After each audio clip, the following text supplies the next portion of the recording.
এই তোমরা রিং দেখছো? রিং রিং চিনো?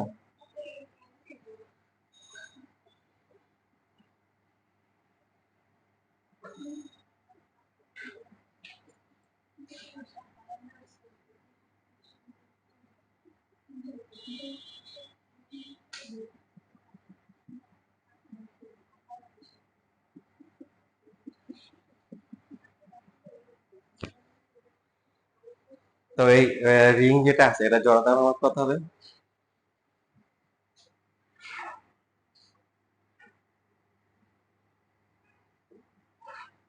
কত হবে বলেন?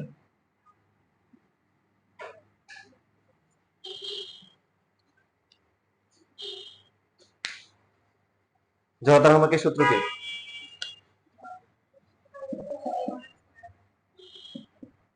এম ইন্টু আর স্কয়ার। তো এটাই হবে, তাই না?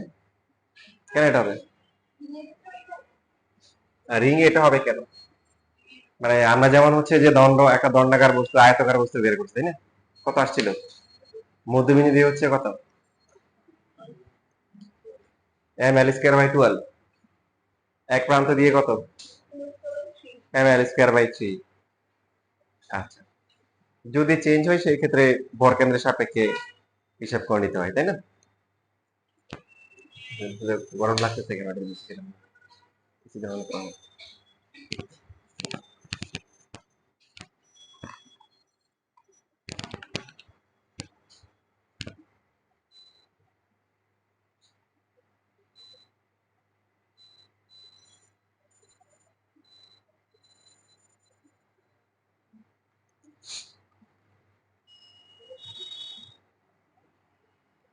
এখন এই ফিজিক্সের ভাষায় রিংটা হচ্ছে কিরকম, মানে তার থিকনেস যেটা আছে পুরুত্বটা খুবই ছোট, জাস্ট একটা রাউন্ড আর কি। এই পুরুত্বটা খুবই কি ছোট। যাই হোক, মানে এখান থেকে এটুক আর আর এটুক আর মানে দুইটাই প্রায় সমান, এটা বুঝেছি। এর ব্যাসার্ধ। তো এখন এটা বের করার জন্য কি করবো? মাঝখানে কিন্তু ফাঁকা, মাঝখানে কিন্তু কিছু নাই, আছে? তাহলে আমরা ছোট্ট একটা অংশ ধরি, এই যে এটুক ধরলাম, এটা হচ্ছে কি ডিএক্স। এটা কত? ডিএক্স। তাহলে তাহলে এখান থেকে এটুকু দূরত্ব হচ্ছে আর। শুধুমাত্র এই ছোট টুকরোটা যেটা আছে, ছোট কণাটা যেটা আছে, এটা জড়তার অনুপাত কত হবে? ডিআই ইকুয়াল টু কত হবে? আর স্কয়ার ইন্টু কি এই ছোট যে অংশটা আছে এটার ভর, ঠিক না? তাহলে পুরোটা পাওয়ার জন্য কি করতে হবে? ইন্টিগ্রেশন করতে হবে। এখন দেখেন আপনার কিন্তু যে কণাগুলো আছে, ভরগুলো আছে, এগুলো কিন্তু ফাঁকা জায়গায় নাই, আছে কোথায়? আছে যদি এই জায়গায়, এখানে। তো এই যে এখানে যেটা আছে, এই এই যে এখানে যেটা আছে ডিএক্স টা, তাহলে ডিএক্স এর লিমিট কত হবে? এখান থেকে যদি আমরা যাত্রা শুরু করি, এখান থেকে আমরা অবশ্যই যেটা খেয়াল রাখতে হবে যে এই অক্ষের সাপেক্ষে, অক্ষটা কিন্তু বোর্ডের উপর না, অক্ষটা হচ্ছে আপনাদের দিকে, সমতলের সাথে লম্ব, এই যে এইদিকে, সমতলের সাথে কি লম্ব, এইদিকে, এই অক্ষের সাপেক্ষে। এটা এটা না কেন বলতে পারবেন? মানে বোর্ডের উপর যেটা আছে এটা না কেন? তার কারণ হচ্ছে বোর্ডের উপর যদি দেওয়া হয় তাহলে এখান থেকে সবার দূরত্ব কিন্তু সমান হবে না। যেমন আমরা যদি হচ্ছে যে এই অক্ষটা কল্পনা করে দেখেন, তাহলে এখান থেকে এটার দূরত্ব, এটার দূরত্ব, এটার দূরত্ব সবগুলো কিন্তু সমান। কিন্তু আপনি যদি এই অক্ষটা দেন যেটা সমতলের উপর, ওইরকম কোন অক্ষ যদি কনসিডার করেন তাহলে কিন্তু সবার দূরত্ব সমান হবে না। তাহলে ভেরিয়েবলের উপর আবার ভেরিয়েবল চলে আসবে। কথা বুঝতেছি? আচ্ছা, এবার প্রশ্ন হচ্ছে যে এখানে মানে লিমিটটা কত হবে বলেন তো? তার আগে আমরা ধরে নিই, দেখেন পুরোটার ভর হচ্ছে কত, মোট ভর হচ্ছে কত? এম। এখন এই মোট ভরটা কতটুকু দৈর্ঘ্যের ভর বলেন তো? এটা বৃত্ত না? তো এটা বৃত্ত, এটা ব্যাসার্ধ কত? আর তাহলে পুরোটা দৈর্ঘ্য কত? 2 পাই আর। সো 2 পাই আর এর জন্য ভর হচ্ছে কত? এম। একক দৈর্ঘ্যের ভর কত? এম বাই 2 পাই আর। আর হচ্ছে হলো ডিএক্স দৈর্ঘ্যের তাহলে ভর কত হবে? M by 2 pi R into কি ডিএক্স। তাহলে এখানে আসতেছে আর স্কোয়ার, তারপর হচ্ছে m divide by 2 pi r into কি dx। এখন প্রশ্ন হচ্ছে যে এখানে ভেরিয়েবলটা হচ্ছে এখানে কি x, x এর লিমিট কত? এই যেটা বললাম যে আমরা যদি এখান থেকে শুরু করি, এখান থেকে শুরু করলে হচ্ছে কত, x হচ্ছে হলো 0, আর এইভাবে দৈর্ঘ্যটা মোট কত হবে, ঘুরে আসলে কত হবে, উপরে কত হবে, 2 পাই r, 0 থেকে 2 পাই r। ধ্রুবক কত কত আছে এখানে, m থাকবে, তারপরে কত হবে, r কাটাকাটি যাবে, m ইনটু r, নিচে কত হবে, 2 পাই হবে, ঠিক কি না? থাকবে কত, dx, 0 থেকে 2 পাই r। dx কে ইন্টিগ্রেশন করলে কত, কথা বলে না, লাস্ট ক্লাসে বলে দিছি dx এ করলে x হয়, আর দুইটা ফর্মুলা ছিল, dx এ করলে কত, x, আর একটা ছিল x two the power n into dx, এটা হচ্ছে কি ইন্টিগ্রেশন। তো আপনারা পারবেন না স্বাভাবিক, আপনাদের এখনো করাই নাই, বাট ফর্মুলা তো শিখিয়ে দিছি। তাহলে এখানে কত আসে, mr ডিভাইড বাই 2 পাই কত আসবে, x এর পরিবর্তে বসবে 2 পাই r মাইনাস আবার কি 0, গুণ করলে কত হবে, mr স্কয়ার।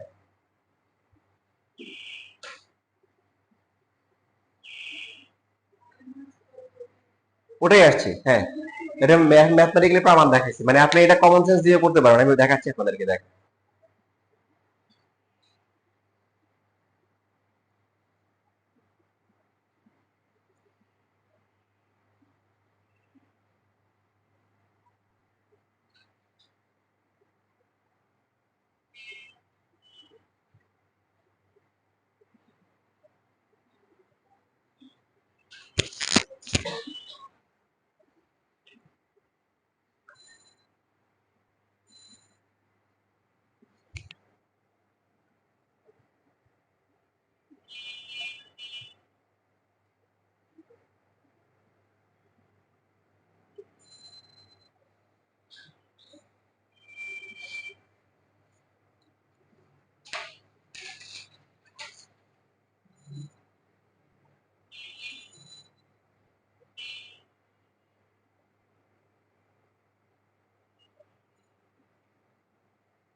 শেষ লেখা, ডিএমটা হচ্ছে যে একটু অংশের ভর, এই যে এটাই হচ্ছে ডিএম, যে পুরোটার পুরোটার ভর হচ্ছে বড় হাতের এম, একক দৈর্ঘ্যের ভর কত, M by 2 pi, R dx অংশের ভর কত হবে, যে আর এটাই হচ্ছে হলো কি, একটু কি হচ্ছে হলো ডিএম।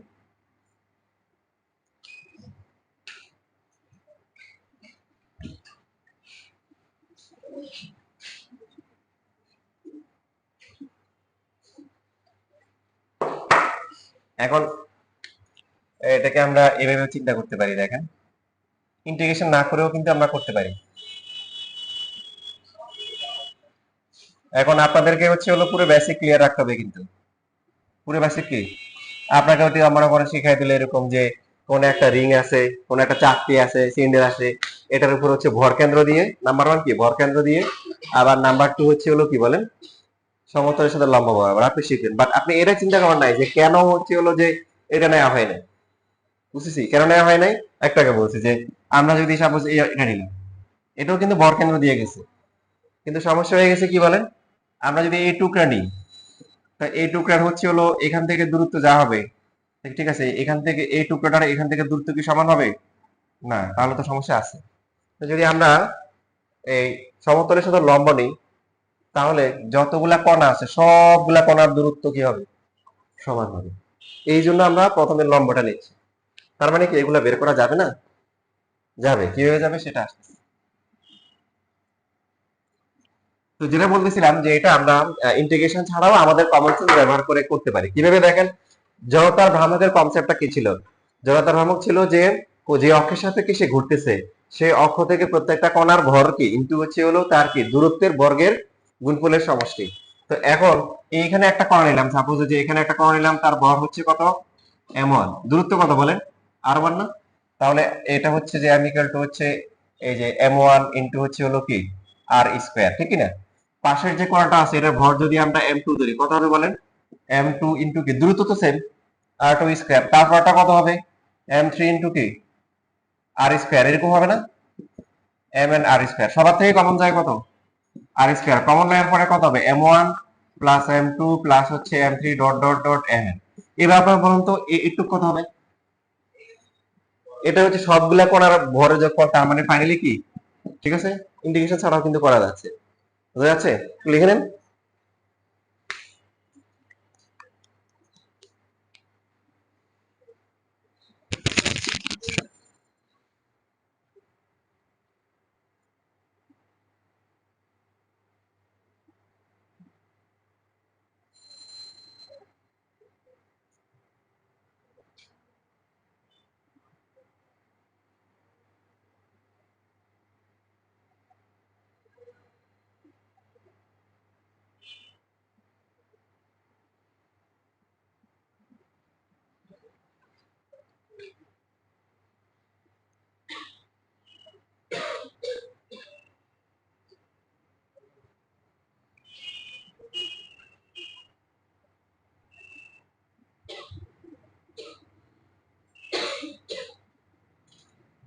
লেখা হয়ে গেছে?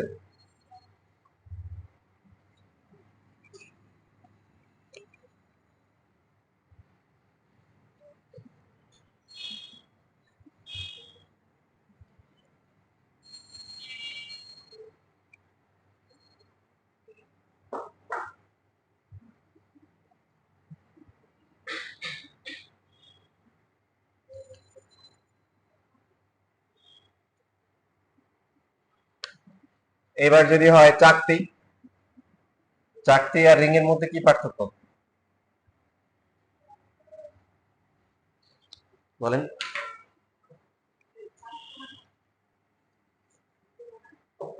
পয়সা চিনেন? পয়সা,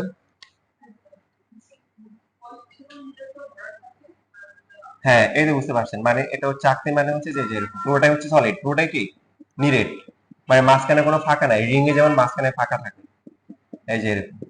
তো এখানেও অক্ষ যেগুলো আছে এগুলো হচ্ছে ভর কেন্দ্র বরাবর নিতে হবে, পাশাপাশি হচ্ছে হলো সমতলের সাথে কি লম্ব বরাবর নিতে হবে। তার কারণ হচ্ছে এই বরাবর যদি আপনি নেন, এই বরাবর যদি কোনো অক্ষ নেন, আপনি যদি এখন ছোট্ট একটা অংশ নেন, তো এটা কি একই থাকবে না চেঞ্জ হবে? মানে আপনি যে ছোট ছোট অংশ সেগমেন্ট করেন, সেগমেন্ট করলে প্রত্যেকটা সাইজ সমান হবে? সমান হবে না, আবার দূরত্ব গুলো চেঞ্জ হচ্ছে, ডাবল ডাবল ভেরিয়েশন হচ্ছে, কি হচ্ছে বলেন? Double variation. তো এই ডাবল ভেরিয়েশনটা ডাবল ইন্টিগ্রেশন দিয়ে করতে হয়, যেটা আপনাদের ইন্টার নাই, কোথায় আছে? ভার্সিটিতে আছে, কোথায় আছে?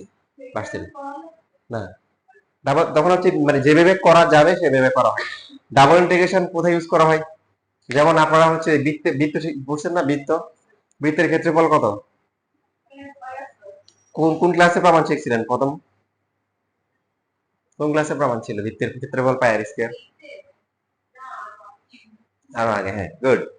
কোন ক্লাসে ছিল বৃত্তের ক্ষেত্রফল হচ্ছে পাই আর স্কয়ার? কোন ক্লাসে ছিল না, শুধু সূত্রই ছিল যে পাই আর স্কয়ার, প্রমাণ ছিল না। এই প্রমাণটা আপনারা শিখবেন এই যে ইন্টিগ্রেশন ক্লাসে শিখবেন, আপনাদের যে ক্যালকুলাস বৃত্তের ক্ষেত্রফল যে পাই আর স্কয়ার হয় এটা শিখবেন, এখন শিখবেন ইন্টিগ্রেশন, ইন্টিগ্রেশন ক্লাসে। আর গোলক যেটা আছে না, গোলক অথবা কোনক, গোলক কোনক এগুলো আপনাদের হচ্ছে হলো ভার্সিটিতে গেলে করবে, যে তাও যদি কোনো ইঞ্জিনিয়ারিং ভার্সিটিতে পড়েন আর কি, যেখানে আপনার কাজে লাগে। গোলকের আয়তন কত? 4/3 পাই আর কিউব না? কোনকের আয়তন কত? 1/3 পাই আর স্কয়ার। সিলিন্ডারের যেমন একটা প্রমাণ আছে তাই না, সিলিন্ডার এগুলো বক্রতলের ক্ষেত্রফল, তারপরে আয়তন পাই আর স্কয়ার আছে, এগুলো প্রমাণ আছে, এগুলো প্রমাণ করা যায়। কিন্তু আপনি গোলক যেটা আছে এটার কিন্তু প্রমাণ করা যায় না, এই গোলকটা কি করতে হয়? ডাবল ইন্টিগ্রেশন দিয়ে করতে হয়। তো সেটা ভার্সিটি লেভেলে গেলে হয়তো আপনাদের সুযোগ হতে পারে। এখন এই রিং যেটা আছে, রিং এর সাথে এই চাপের কিন্তু কি আছে, একটা পার্থক্য আছে। পার্থক্যটাকে, যে আগে যেমন আমরা ধরছিলাম যে রিংটা হচ্ছে যে শুধুমাত্র কি এক নির্দিষ্ট দূরত্বে কি ছিল, কণাগুলো ছিল। এখন এই যে অক্ষটা আছে যেটা সমতলের সাথে লম্ব, এই যে অক্ষটা আছে, এখন কণা তো এখানেও আছে এখানেও আছে না, বুঝতেছেন? তার মানে হচ্ছে যে এখানে এটা ব্যাসার্ধ যদিও হচ্ছে আর, এখন হচ্ছে হলো যে আগে যেমন প্রত্যেকটা কণার দূরত্ব আর ছিল, এখন কিন্তু প্রত্যেকটা কণার দূরত্ব কিনা আর না। তাহলে আমাদের কি করতে হবে, এখান থেকে আমরা একটা নির্দিষ্ট অংশ কেটে নিব। এই যে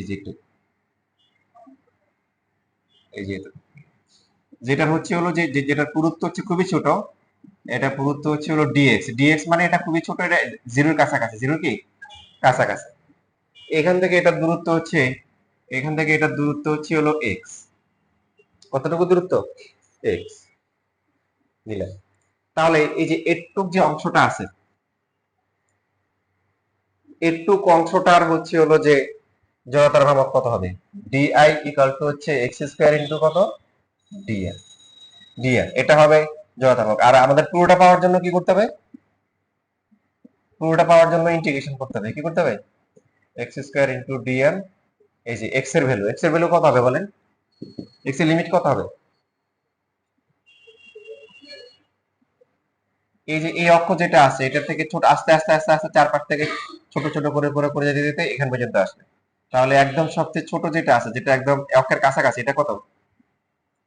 জিরো। কত? জিরো। জিরো হতে হতে আস্তে আস্তে কি মনে করেন, এখানে এই যে পানির মধ্যে একটা পড়লো, কি কিছু একটা পড়লো, প্রথমে যেটা আছে যেটা হচ্ছে একটা পয়েন্ট, তার ব্যাসার্ধ কত? শূন্য। আস্তে আস্তে কি হবে, এটা বাড়তে থাকবে। তাহলে এই এক্স এর মানটা হবে কি, আমার যে কণাগুলো তো সব জায়গায় আছে, তাহলে এখান থেকে শুরু করলে এই কণাটা জিরো দূরত্বে আছে, আর ম্যাক্সিমাম যেটা দূরে আছে সেটা কতটুকু দূরত্বে আছে? কথা বলে না, আর দূরত্বে আছে। এখন এখানে কিছু বিষয় আছে দেখেন, যেগুলো আসলে আপনাদের জন্য কঠিন, বাট আমি আপনাদের বলে দিচ্ছি যে কেন আমরা এরকম ঘুরে চারপাশে নিলাম। কি বলতে পারবেন? যে আমরা যেমন হচ্ছে যে আগে যেমন ছিল, খেয়াল করেন যে আমরা আয়তকার দণ্ড যখন ছিল তখন এক প্রান্তের সাথে হিসাব করছিলাম, তখন তো এইভাবে ঘুরে নেওয়া লাগে নাই। তার কারণ হচ্ছে কি দেখেন, এইভাবে যদি আমরা টুকরা করি, এটা ডিএক্স হলে পাঁচের টুকি সাইজ একরকম না। কথা খেয়াল করেন, ভালো করে বুঝেন, বুঝে বুঝে পড়েন। এখন যদি আপনি বলেন যে আচ্ছা এটা আছে, এটার এই পাশ থেকে একটু নিলেন, সাইজ করলেন, পরেরটা এরকম নিলেন, সেম হয়েছে। তাহলে আপনাকে এমন একটা সেকশন নিতে হবে যেটা হচ্ছে হলো কি মনে করেন এই অক্ষ থেকে এই প্রত্যেকটা সেকশনের সবগুলোর দূরত্ব সমান। কথা ঠিক কিনা? আপনি যদি মনে করেন এই সেকশনটা নিলেন, মনে করেন এই যে এখানে, এই যে এটা, তো এটার এখান থেকে দূরত্ব আর এখান থেকে দূরত্ব কি সমান? সমান তো না।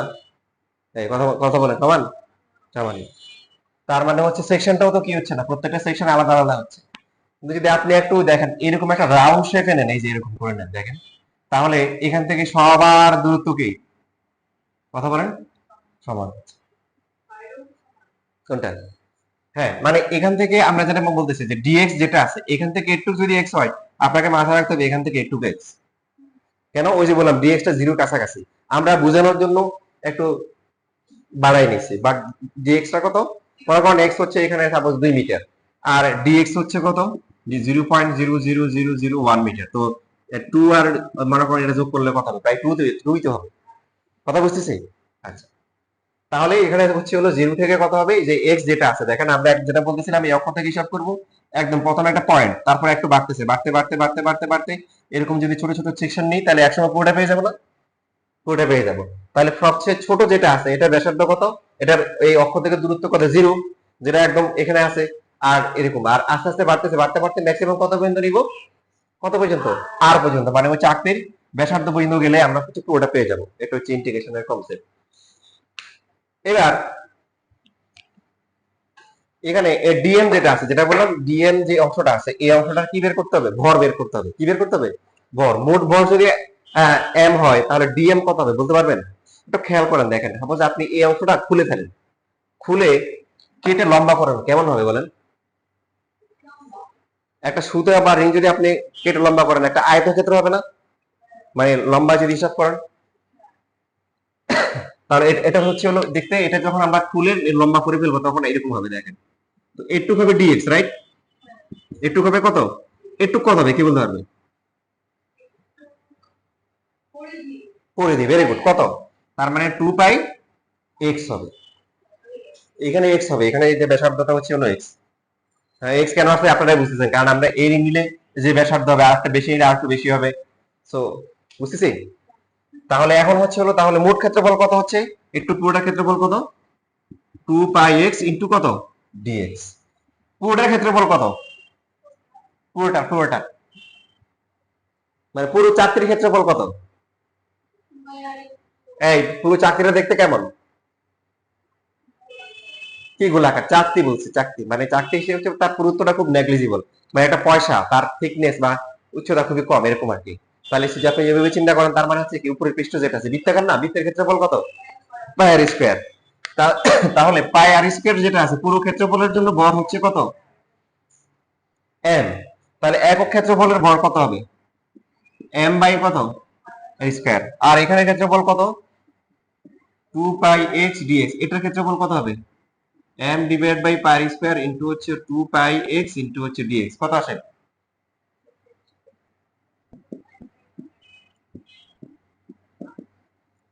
2 পাই 2 পাই পাই পাই কি কাটা যায়, তারপর উপরে থাকতেছে কত? এক্স থাকতেছে, এক্স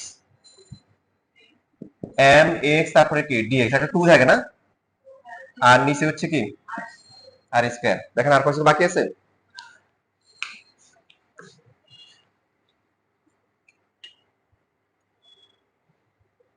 আচ্ছা, তাহলে এখানে একটু গেল।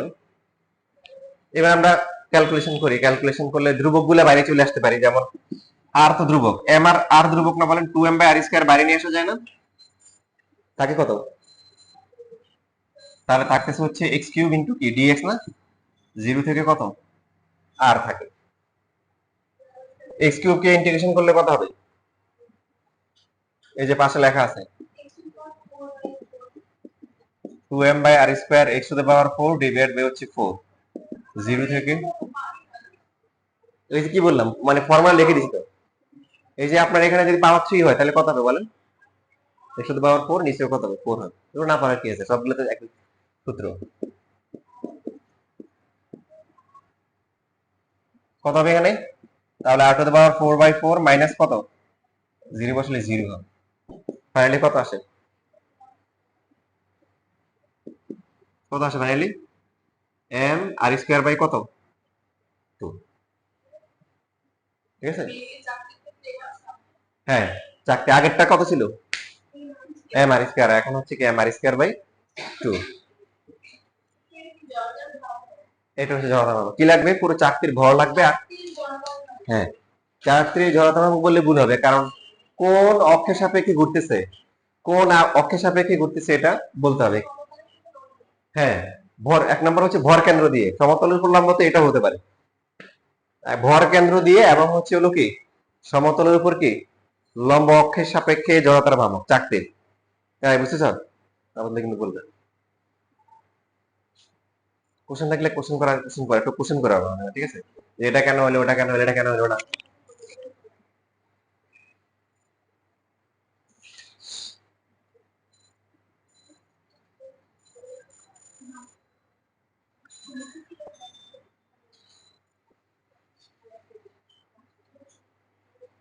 যারা বিশেষ করে ইঞ্জিনিয়ারিং লাইনে পড়তে যাবা, ওদেরকে ম্যাথমেটিক্যাল বা ক্যালকুলাস এমন এমন পড়ানি পড়াবে, তোমার কাছে মনে হবে কি ম্যাথমেটিশিয়ান হতে আসছি নাকি ইঞ্জিনিয়ার হতে আসছি, এটা কনফিউশন তৈরি হবে।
লেখা হয়ে গেছে?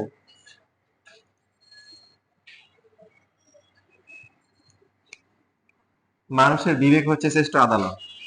দেখেন, আপনি ইন্টারেস্টিং বিষয় হচ্ছে আপনি এখন যে যে যদি হচ্ছে কেন্দ্র দিয়ে যায় কিন্তু এক্স অক্ষ অথবা ওয়াই অক্ষ মানে সমতলের উপর যে অক্ষগুলো আছে এগুলো সাপেক্ষে আপনি পারবেন না, আপনি জড়তাভাবে বের করতে পারবেন না বেসিক থেকে। এই কথা ভালো করে খেয়াল করেন। তবে আপনার কমন সেন্স কি বলে দেখেন, আমার কমন সেন্স যেটা বলে যে যদি ভর মানে কেন্দ্র চাকতির কেন্দ্র দিয়ে যায়, মানে ভর কেন্দ্র দিয়ে যায়, যে কোনো ব্যাসের সাপেক্ষে তার জড়তার ভ্রামক সেম হবে, আমার বিবেক যেটা বলে। কেন? দেখেন জড়তা ভ্রামকের কনসেপ্টটাকে আপনি এই অক্ষটা নিচ্ছেন, তাহলে এই এইখানে যে কণাগুলো আছে এই অক্ষ থেকে প্রত্যেকটা ভর দূরত্ব এই যেটা হবে, তাহলে এই পাশে যা এই পাশে সমান। এখন যদি অক্ষটা যদি এরকম হয় এ থেকে কোনো চেঞ্জ আসবে? কি মনে হয়? মানে আপনি এই অক্ষটার কথা চিন্তা করেন, আমার কথা ভালো করে খেয়াল করেন, এটা নিলেন, অর্ধেক পেলেন, ঠিক আছে, বাকি অর্ধেক দুইটা মিলে আপনার জড়তার ভ্রামক আসলো। জড়তার ভ্রামক কিভাবে বের করে? কণাগুলোর কি ভর ইন্টু হচ্ছে দূরত্বগুলোর কি স্কোয়ার করে তারপরে সমষ্টি, তাই তো? মানে আপনি যদি এই অক্ষটা নেন, কি মনে হয় আপনার কি জড়তার ভ্রামক ভিন্ন হবে? আপনার বিবেক কি বলে? না সেম হবে? এই অক্ষের সাপেক্ষে আপনি প্রথমে এবি নিছেন, এবি এর সাপেক্ষে জড়তার ভ্রামক নিছেন, এখন সিডি এর সাপেক্ষে কি সেম হবে না ভিন্ন হবে? আপনার বিবেক কি বলে? ওই যে ইয়ে বলছে যে নাইম বলতে সেম হবে, আপনার কি নেহাল কি মনে হয়? আপনার কি মনে হয়? সেমই হবে। কারণ আপনি দেখেন, আপনি ওই যে এখানে কিন্তু আপনার প্রমাণ নাই, আপনি প্রমাণ এখন আপনার যে লেভেল এখানে আপনি প্রমাণ করতে পারবেন না, এখানে আপনার বিবেক দিয়ে বলতে সেম হবে। কত হবে এটা পরে আসতেছে, কারণ এটার এ বি এর সাপেক্ষে এইদিকে যে ম্যাটেরিয়াল গুলো আছে এগুলো যত যত দূরে থাকবে, দেখেন এই সিডি এর সাপেক্ষে তো সেম সেম থাকবে, এটা তো বৃত্ত। আমরা যদি এরকম একটা অক্ষ নিই, এই অক্ষের সাপেক্ষেও কি দেখেন যে আমরা হচ্ছে উভয় ক্ষেত্রে প্রত্যেক ক্ষেত্রে সমান ভরের কণা দূরত্ব সেম সেম না? আচ্ছা, তাহলে আপনাদের নিশ্চয়ই মনে আছে, দেখেন এবার আমরা একটা থ্রিডি ভিউ আঁকার চেষ্টা করি। এটা হচ্ছে বৃত্ত, বাট এটা পাশ থেকে দেখতেছি। চাকতিটাকে আমরা কিভাবে দেখতেছি বলেন? এই সাইড থেকে দেখতেছি, এই যে এরকম। এটা হচ্ছে এক্স অক্ষ, এটা হচ্ছে কি অক্ষ, এটা হচ্ছে ওয়াই অক্ষ, আর জেড অক্ষটা ওই যে এটা। তা আমাদের বিবেক কি বলে যে এক্স অক্ষ ওয়াই অক্ষ সমান হবে? কোনো সন্দেহ আছে? কারণ এক্স অক্ষ ওয়াই অক্ষ দুটোই হচ্ছে হলো কি, কথা বলে না, চাকতির সমতলের উপরে আছে। কোথায় আছে? সমতলের উপরে। একটু আগে আমরা দেখলাম যে এরকম যতগুলো থাকুক A B C D E আর যাই হোক, সমতলের উপরে যতগুলো আছে যত সবগুলা কেন্দ্র দিয়ে গেলে সেম হবে। হ্যাঁ, এখন যদি আপনি এরকম নেন, এই খেয়াল করেন, আপনি এখন এরকম নেন, এটা সাপেক্ষে সেম হবে?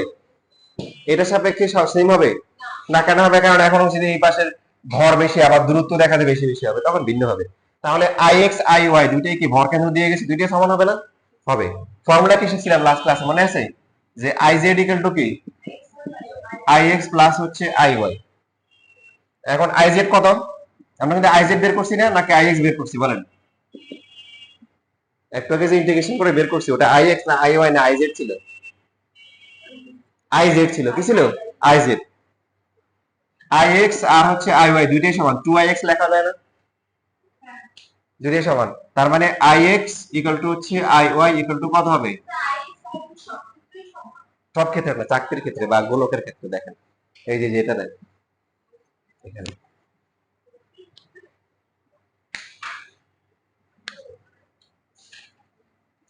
তাহলে এটা কি, এটা কিসের ফর্মুলা? ভর কেন্দ্র দিয়ে তবে সমতল সমতল বরাবর, কি বরাবর? ভর কেন্দ্র দিয়ে এবং হচ্ছে হলো কি সমতল বরাবর, সমতল উপর লম্ব, ভর কেন্দ্র দিয়ে সমতল উপর লম্ব। আরো অর্ধেক হয়ে গেছে, এম আর স্কয়ার বাই 4। হ্যাঁ, ওই যে এই জন্য ব্যাস শিখতে হবে, ভুলে গেলে পরীক্ষা নিজে নিজে পারবেন যে আইজেড জানেন। হ্যাঁ অবশ্যই, মনে করেন এটা বৃত্ত চিন্তা করেন, এই যে এরকম। তাহলে আগেরটা ছিল, এটা ছিল আইজেড, এই যেটা, আর এখন হচ্ছে এই যে এটা, এটা আর হচ্ছে যে এটা, এগুলো পৃষ্ঠের উপরে। এখন এইগুলো ইন্টিগ্রেশন দিয়ে বের করা যাবে না। এখন আপনি চিন্তা করেন, দেখেন আপনি যদি একটু নেন বৃত্ত, সেগমেন্ট গুলার টুকরা সমান হবে না, আবার বৃত্ত গোলাকার যদি আঁকেন তাও কিন্তু সমান হবে না, হবে?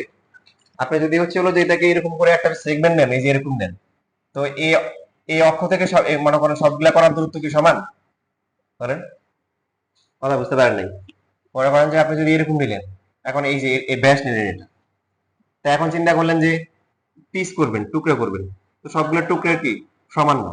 Number one. নাম্বারটা, এখন রিং দিলেন, রিং দিলেও কি সমান হবে? যেমন এই অক্ষ থেকে তো এটা দূরত্ব নাই, জিরো, আবার এটার দূরত্ব কি একটু বেশি, আস্তে আস্তে কি চেঞ্জ হচ্ছে না বলেন? সমস্যা আছে এই জন্য। কিন্তু জেড অক্ষের সাপেক্ষে প্রত্যেকটা রিং এর দূরত্ব কি, প্রত্যেকটা রিং এ যতগুলো কণা আছে সবগুলোর দূরত্ব সমান। বুঝতেছি বিষয়টা কঠিন, কিন্তু আমি আপনাদেরকে পয়েন্ট গুলা কি বুঝাতে পারতেছি?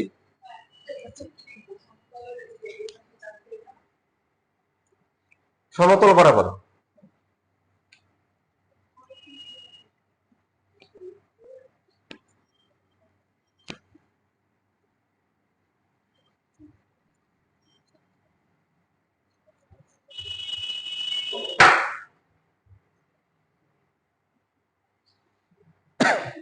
অথবা শুধু এটাও লিখতে পারি, দেখেন চাকতির ব্যাসের সাপেক্ষে, বলতে পারি না চাকতির কি যে কোনো ব্যাসের সাপেক্ষে। আগেরটা কি ব্যাস দিয়ে, আগেরটা শুধু কি ভর কেন্দ্র দিয়ে বা কেন্দ্র দিয়ে গেছে, ব্যাস দিয়ে যায় নাকি। এটা হচ্ছে যে কোনো ব্যাসের সাপেক্ষে। এখন পরীক্ষার সময় একটা ইন্টারেস্টিং একটা বিষয় আছে, দেখেন এই যে এখন ব্যাসের সাপেক্ষে দেওয়া আছে নাকি হচ্ছে হলো যে লম্ব বরাবর দেওয়া আছে, আপনি বুঝবেন কিভাবে, তাই না? বলেন তো, প্রথমে কি স্যার করেছিল? হ্যাঁ লেখেন আগে, তাহলে লেখা শেষ করেন। শেষ। যেটা বলতেছিলাম যে আপনি তো হচ্ছে ওই যে যখন আপনি এরকম একটা দেয়া থাকবে, হ্যাঁ, তো আপনার যখন ছবি আঁকা থাকবে এরকম করে, তখন তো আপনি এটা কি আইজেড না আই এক্স না আই ওয়াই বুঝবেন কি হবে? আমার প্রশ্ন হচ্ছে যে এটা সহজ। যদি দেখছেন যে এরকম করে দিছে, দিয়ে না একদম এরকম লাইন দেওয়া আছে, তার মানে এটা হচ্ছে আই এক্স অথবা হচ্ছে আই ওয়াই, মানে যেটা হবে এম আর স্কোয়ার বাই 4। আর যদি এরকম দেয়, দিছে দিয়ে আবার এখান থেকে শুরু করছে, বুঝবেন কি, বুঝছেন তো? তার মানে এটা আছে, তার মানে এটা দেখা যাচ্ছে না। যেমন আপনাদের এই যে শীট খোলেন, শীট বের করেন, শীট করে, শীট করে পারো।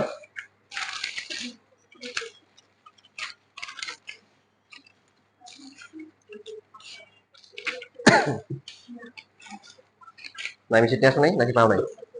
তোমারটা আছে, পড়ে রেখেছি, আরেকটা শীট ছিল। এবার ছবিগুলো দেখেন, আপনি দেখে বুঝবেন।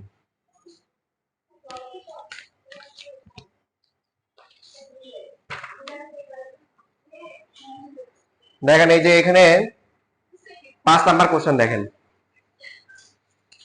এই যে এখানে যে দেওয়া আছে 5 নাম্বার কোশ্চেন, দুইটা দুইটা দুইটা ছবিতে কি বলেন, কোন অক্ষ দেওয়া আছে? জিরো।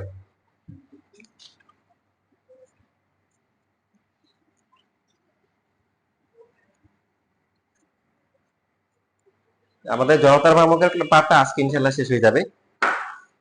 আগামী সপ্তাহে হচ্ছে বাকি যতটুকু আছে, বাকি আসে কি ওই যে 9-10 যা পড়ছেন, ভরবেগের সংরক্ষণ সূত্র, সংঘর্ষে স্থিতিস্থাপক নাকি ওগুলাই, ওগুলো একটু পার্টটা বাকি আছে। এটা ইনশাল্লাহ পরের সপ্তাহে করলে শেষ হয়ে যাবে এই চ্যাপ্টার। এখন গরুর পথে কি বলা আছে?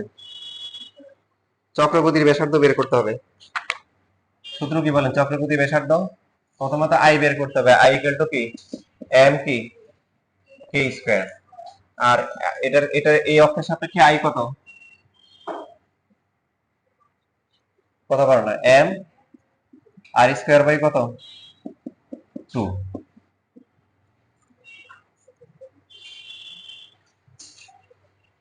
এম এম না দিলে হবে, এম এর কোনো কাজ নাই এখানে। এম এম কি হবে, কাটাকাটি যাবে, তাহলে আর স্কয়ার ইকুয়াল টু কত আসবে 2 কি কে স্কয়ার। আচ্ছা আমার তো কে বের করতে হবে, সো কে ইকুয়াল টু হচ্ছে আর ডিভাইড বাই কত √2। মনে আছে চক্রবর্তী ব্যাসার্ধ, আর এর মান কি দেওয়া আছে? আর এর মান দেওয়া আছে, দেখেন 0.5 মিটার ডিভাইড বাই √2। এই কি শিখছেন?